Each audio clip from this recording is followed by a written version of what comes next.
Le genre Magical Girl, ou Mahou Shoujo, c'est un genre qu'on n'a pas vraiment eu l'occasion d'aborder sur cette chaîne. Vous savez, c'est ce genre d'animé où on suit des jeunes adolescentes faire la rencontre d'une espèce d'animal mascotte qui leur donnera ensuite des pouvoirs magiques afin de combattre le mal avec le pouvoir de l'amitié.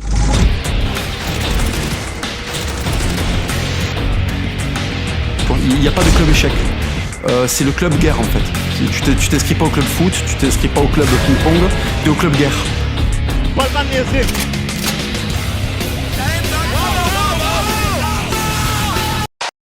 Bon du coup aujourd'hui on parle du très célèbre Puella Magi Madoka Magica. Il s'agit d'une série qui est régulièrement citée comme l'une des meilleures de la décennie 2010. Et pas sans raison. Faut dire que dès le départ, le staff fait rêver. À la réalisation on retrouve Shinbu Akiyuki, qui est un des réalisateurs phares du studio Shaft, ayant travaillé sur toutes les grosses séries comme Monogatari, Isekoi ou encore Sangatsu no Lion. À l'écriture, on retrouve le grand Gen Urobuchi, dont on avait déjà parlé dans notre vidéo sur Fate Zero, mais on y reviendra un peu plus tard.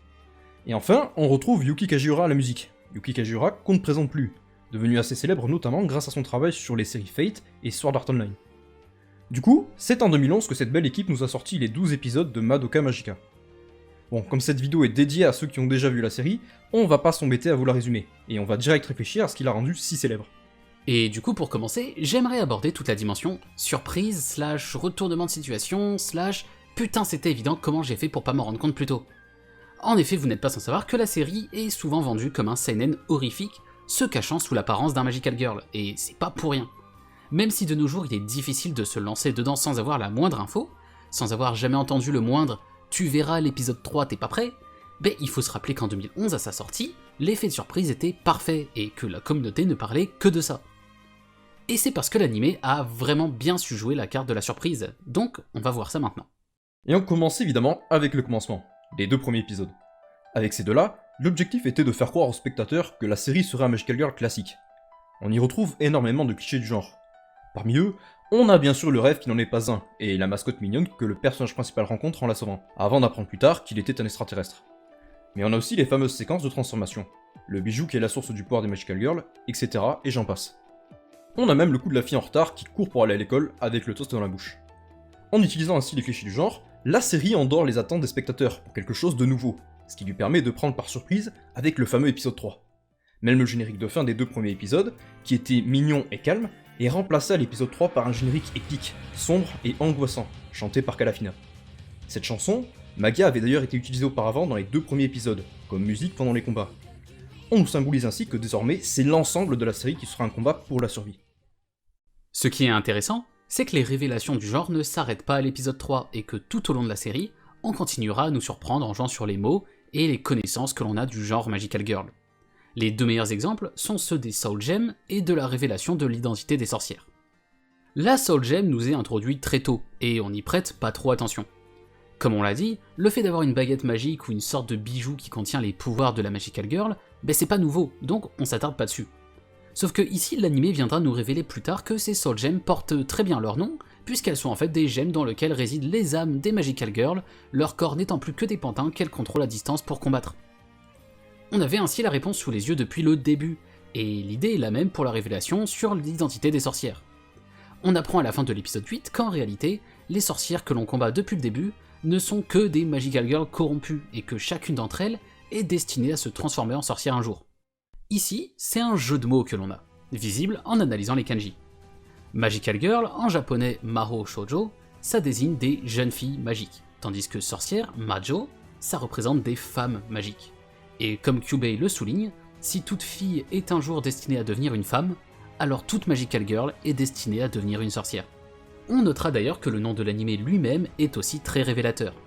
Puella Magi Madoka Magica, c'est un titre latin qui a dès le départ été accompagné de son autre titre japonais, Mahou Shoujo Madoka Magica. Sauf que si on y regarde de plus près, on peut y trouver un autre sens. Puella en latin peut vouloir dire fille, mais en l'occurrence il peut aussi se traduire par jeune fille esclave, alors que Magi peut bien vouloir dire magique, mais aussi charlatan, trompeur. En l'occurrence, il semble même que la traduction jeune fille magique serait grammaticalement fausse, et que la seule traduction correcte possible serait en fait la jeune fille esclave du trompeur, Madoka la magicienne. Ainsi, même le titre cachait en réalité un gros indice visant à indiquer la vraie nature de Kyubei et de l'anime de manière plus générale. Et en réalité, Tous ces jeux sur les clichés, sur les mots et les attentes des spectateurs pour mieux les surprendre derrière, ça fait partie de ce qu'on appelle la déconstruction. On en avait déjà parlé dans notre vidéo sur Mushoku Tensei et Re:Zero, mais on a entre-temps trouvé une meilleure définition que celle utilisée à l'époque. Une déconstruction, c'est le fait de prendre des clichés du genre et de suivre leur implication jusqu'au bout de manière réaliste, en tentant de trouver des raisons pour les expliquer. C'est exactement ce que fait Monogatari Series, et c'est aussi le cas ici. À mon exemple, c'est le cliché qui n'est d'ailleurs pas unique au genre Magical Girl, puisqu'on le retrouve dans énormément d'œuvres très variées, qui fait qu'un personnage peut se battre sans ressentir de douleur manifeste. On a vu un nombre incalculable de fois des personnages se retrouver à traverser 30 murs, se briser les membres et continuer à se battre comme si de rien n'était. Et bien dans Madoka Magica, ce phénomène est expliqué par le fait que, comme dit plus tôt, les Magical Girls ne sont plus que des âmes dans la Soul Gem, et leur corps qu'une simple marionnette, expliquant qu'elles puissent continuer à se battre malgré les blessures, puisque leur sens de la douleur est nettement diminué. Dans Madoka, Gen Urobuchi s'amuse à reprendre beaucoup de ces clichés, pour les rendre réalistes. Pourquoi la mascotte mignonne qui nous donne des pouvoirs serait-elle gentille? D'où viennent les fameux Monsters of the Week que nos héros affrontent? Pourquoi ce sont forcément des filles qui deviennent des Magical Girls et non pas des hommes? Chacune de ces questions, qui restent habituellement sans réponse, en trouve une dans Madoka Magica. L'auteur ne reprend d'ailleurs pas ces clichés uniquement pour rendre l'histoire plus sombre. Ainsi, dans le dernier épisode, Madoka finit par littéralement incarner les espoirs de toutes les Magical Girls, ce qui est d'habitude une phrase toute faite. Bon, on a bien parlé de tout ce qui est déconstruction, etc., mais Madoka Magica, c'est loin d'être uniquement ça. Et j'aimerais du coup parler un peu des personnages. Madoka nous offre un casting assez réduit, ce qui est une très bonne chose puisqu'avec 12 épisodes seulement, on n'aurait pas le temps de développer d'autres personnages correctement. On a 5 personnages principaux, 6 si on compte Kyubei, et ce qui prouve qu'on n'a pas affaire à des guignols, c'est que tous ces personnages sont intéressants et utiles à l'intrigue. Ils viennent tous aider à développer à la fois le scénario mais aussi les thèmes de l'anime, et surtout, ne sont pas manichéens, sauf peut-être Madoka, mais c'est un cas à part.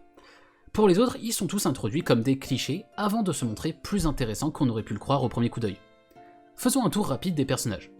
Mami nous est d'abord introduite en tant que la senpai. Sûre d'elle, très puissante, elle se bat seule contre les sorcières et vient sauver Madoka et Sayaka.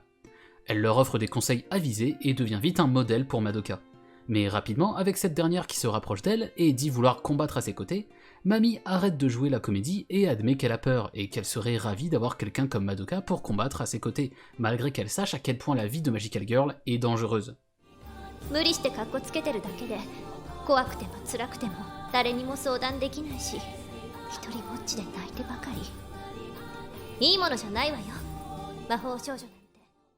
Sayaka quant à elle est montrée comme l'amie typique du héros, joyeuse et blagueuse en toutes circonstances.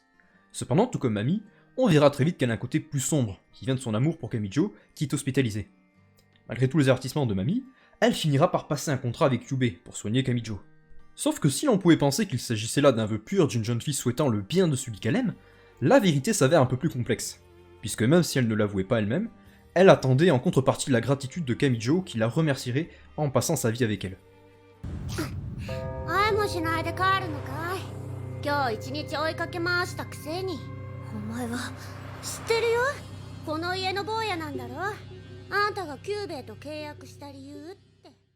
Pour ce qui est de Kyoko, elle est introduite comme une ennemie qui veut tuer Sayaka simplement pour récupérer sa zone de chasse. Mais on comprend par sa backstory que, tout comme Sayaka, elle a fait un souhait pour quelqu'un d'autre qui a mal tourné, et qui lui a appris à ne penser qu'à elle-même pour mieux se protéger.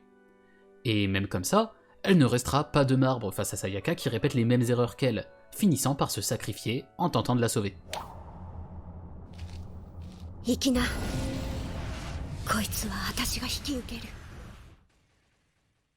Enfin, Omura est introduite comme une élève qui vient d'être transférée dans le lycée de Madoka. Froide, forte et très anxiogène.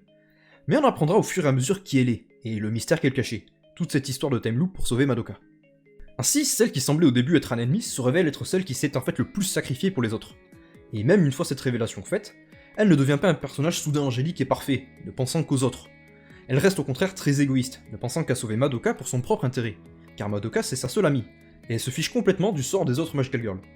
Cette facette de sa personnalité se confirmera d'ailleurs dans le film qui vient continuer la série.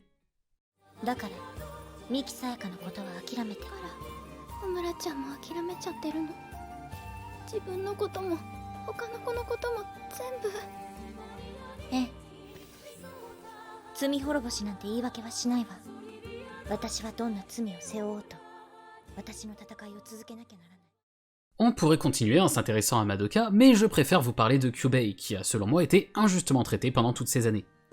En effet, Il n'est pas rare de voir des gens insulter la mignonne mascotte, et ça semble être quelque chose de parfaitement normal et accepté aux yeux de tous. Pourtant, si on y regarde de plus près, Kyubey n'a rien fait de mal.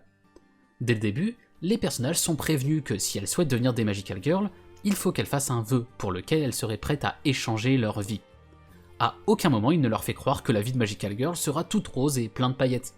Certes, on peut dire qu'il n'a pas été parfaitement clair sur les termes exacts du contrat, mais aucun des personnages n'a pensé à le lui demander. Et comme dit Senjo Gaara dans Monogatari, en plus de ça, faut aussi rappeler que la race de Kyubey ne possède pas de sentiments. Ils sont littéralement incapables de penser autrement qu'avec la logique, et tout ce qu'il fait est parfaitement logique. Comme il le dit à Madoka, des gens meurent tous les jours, et il est parfaitement rationnel de sacrifier quelques personnes pour assurer la continuité de la vie dans l'univers, ce qui est manifestement son seul et unique but. Il ferait souffrir les Magical Girls dans son propre intérêt, je comprends, ce serait pas pareil, mais là il le fait littéralement pour le bien de l'univers dans son ensemble. Et puis bon, le contrat est quand même pas dégueu, hein. En échange d'une vie de combat, il peut littéralement réaliser un miracle. Non mais je suis désolé, Kyubey on peut bien lui reprocher d'être de droite parce qu'il pense avec la logique plutôt qu'avec les sentiments, mais il est clairement pas un méchant qui mérite la haine du monde entier. D'ailleurs, ça me donne envie de faire une courte digression en parlant de la fin de Madoka, et pourquoi elle est bien faite par rapport au film Promare, qui essaie de faire un peu la même chose mais qui échoue lamentablement. On va devoir parler de la fin de Promare, donc pour ceux qui auraient peur de se faire spoiler, on vous met un timecode à l'écran. Même si entre nous, vu la qualité du scénario, ce serait pas une grande perte. Du coup, à la fin de Promare, on apprend qu'un cataclysme va s'abattre sur la Terre et que tout le monde va mourir. À ce moment-là, les protagonistes vont aussi apprendre que l'antagoniste du film compte sacrifier un certain nombre de personnes, dans le but de sauver quelques milliers d'autres, en les envoyant dans l'espace, pour échapper à la catastrophe, et ainsi permettre à l'humanité de survivre. On est donc très proche de Kyubey, qui sacrifie quelques Magical Girls pour le bien de l'univers dans son ensemble. Sauf que, dans Promare, le héros il va pas tenter de trouver un compromis pour sauver l'humanité sans en passer par ce sacrifice. Donc en fait, il va pas chercher de solution au problème. Non, il va simplement dire que sacrifier les gens, bah c'est mal. C'est pas bien, fallait pas le faire. Et détruire le plan du méchant sans réfléchir un seul instant aux conséquences. Madoka aurait pu prendre la même route et faire le vœu que la race de Kyubey disparaisse par exemple, ou en souhaitant simplement leur enlever ce pouvoir de créer des Magical Girls. Sur le court terme, ça aurait sauvé toutes ces filles de la souffrance, puis sur le long terme, ça aurait fini par causer l'extinction de l'univers. Mais non, elle a été assez intelligente pour faire un compromis. Les Magical Girls continuent à exister et à se battre, mais à partir de maintenant, au moment de mourir, elles ne deviendront plus des sorcières, mais seront sauvées par Madoka, qui les emmènera au paradis des Magical Girls. Et ça c'est intéressant, puisque même si Madoka pouvait sembler très naïve au premier coup d'œil, à simplement en vouloir à Kyubey pour ce qui leur arrive, elle a au final réfléchi au problème et a su trouver une autre solution, sans pour autant nier le problème originel et espérer qu'il se réglera tout seul par magie, comme c'était le cas dans Promare. Puisqu'on a à faire des rapprochements avec d'autres œuvres, j'aimerais parler des similitudes qu'on a pu voir entre Madoka, Fate et Monogatari Series. Ne vous inquiétez pas cependant, on va pas spoiler ni Fate ni Monogatari ici. Du coup, cette similitude se trouve dans le message de ces œuvres, qui est souvent répété par Oshinomeme dans Monogatari. Les gens se sauvent eux-mêmes, il est impossible pour une personne d'en sauver une autre. Dans un registre légèrement différent dans Fate stay Night, les personnages répètent régulièrement à Shiro qu'il n'est pas normal de se sacrifier pour les autres à ce point, et qu'il faut toujours penser à soi en premier. Enfin, dans Madoka, comme vous l'aurez peut-être remarqué, que ce soit Sayaka, Kyuko ou Omura, se sacrifier pour quelqu'un d'autre a toujours fini par amener des conclusions regrettables. La proximité de ces thèmes peut s'expliquer notamment par le staff qui travaille derrière. Shinbu Akiyuki et le studio Shaft se sont occupés à la fois de Madoka et de Monogatari, tandis que Gen Urobuchi a écrit Madoka, mais aussi Fate Zero, le préquel de Fate stay Night. Bon, en réalité, il n'y a pas grand chose à en tirer, hein. On trouvait juste ça amusant de voir ce genre de similitude dans les thèmes de ces trois animés qu'on affectionne particulièrement. Et ça me permet d'ailleurs de revenir sur Gen Urobuchi. Comme on l'avait dit dans notre vidéo sur Fate Zero, avant que Nasu et Takeuchi proposent ce projet, il avait perdu la motivation d'écrire, car il n'arrivait pas à écrire une histoire qui ne finisse pas mal pour ses personnages. Avant ça, il avait pris sa décision d'arrêter sa carrière, donc il est probable que sans Fate Zero, Madoka Magica n'aurait jamais vu le jour.